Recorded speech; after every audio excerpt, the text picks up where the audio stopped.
Hi friends, welcome back to my channel. आज आमे घरे खूब सहज उपाय रे तैयारी करबा एकदम सॉफ्ट एंड स्पंजी जहाँकि मुहरे देउ देउ एकदम मिली जिबा परी रसमलाई। एही रेसिपी थरे ट्राई कला माने आपण माने बाजार रु रसमलाई किनिबा भूली जिबे। एबे चलंतु आमे एही रेसिपीटी को स्टार्ट करिबा। मु एठी 1 लिटर फुल क्रीम बा फुल फैट क्षीर नेछि, ताकू भला भाबे बॉईल करि नेबा। बॉईल हेबा परे 3 रु 4 चम्मच विनेगर ऐड करि नेछि, ताको हल्का हल्का गोले नेबा, जहाँ द्वारा क्षीर रु भला भाबे छेना छिंटी जाइबो। एही छेना को अधिक समय फुटेइले छेना हार्ड हे जिवो।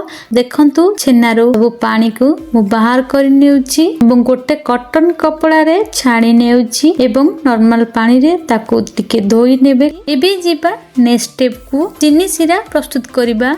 मु एठी 1 कप चीनी 3 कप पानी ऐड करिछि, 2टी गुजराती ऐड करिछि। पानी रे भला भाबे चीनी को मिक्स करि नेबा।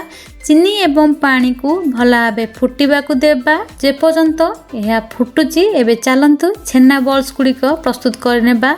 छेना को 6 रु 7 मिनिट हाथ रे भला भाबे घसी नरम कर नेबा। छेना नरम हेबा परे ताकू छोट छोट साइज रो राउंड शेप कर नेबा। 2 हाथ पापुले रे अल्प प्रेस कले एकदम हलवा स्टाइल रो रसमलाई शेप रेडी हे जिवो। देखंतु एबे मोर एकदम परफेक्ट हलवा स्टाइल रो शेप बनी जाइछि। पानी फुटिबा परे ए सब बॉल्स को ऐड कर नेबा एवं मझिरे मझिरे जमारू भी उल्टेइबे नाही, नहेले बॉल्स गुडी को भांगी जिवो। 15 मिनिट हाई फ्लेम रे फुटिबा पई छाडी देबा। आपण माने बड़ जगह रे ही चीनी सिरा बनेबे, कारण एही छेना बॉल्स गुडी को सिजिबा परे साइज रे बड़ होई जाय। एबे चलंतु जिबा नेक्स्ट स्टेप को। मु एठी 1 लिटर फुल क्रीम बा फुल फैट क्षीर नेछि, ताकू भला भाबे बॉईल करि नेबा। बॉईल हेबा परे 3 रु 4 चम्मच चीनी ऐड करिछि। एहा को भला भाबे फुटिया पिन छाडी देबा। छेना बॉल्स गुडी को भला भाबे सिजी सारिछि।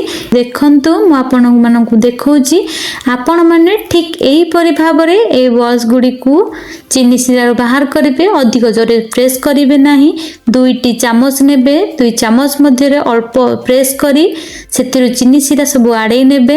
एही परि भाबरे मु सब बॉल्स गुडी को बाहर करि नेबी। क्षीर रे 2टी गुजराती ऐड करिछि एवं किछि केसर ऐड करिछि। केसर ऐड करिया द्वारा कलर जेमति आसी थाए, स्मेल मध्य सेमिति भलो आसी थाए। सेतिरे किछि आलमंड एवं पिस्ता को काटी ऐड करि नेबा। क्षीरटी एकदम गाढ़ हेबा पर्यंत ताकू फुटाइबा। अधिक फ्लेम देबे नाही, लो फ्लेम रे ही क्षीरटी को फुटाइबा। देखंतु एबे हमर क्षीर रसमलाई पय एकदम प्रस्तुत होई सारी। आमे रखिथिबा छेना बॉल्स रे ऐड करि नेबा। एकदम हलवा स्टाइल रसमलाई हमर प्रस्तुत होई सारीची। कलर जेमति आसीची, स्मेल मध्य सेमति भलो आसीची।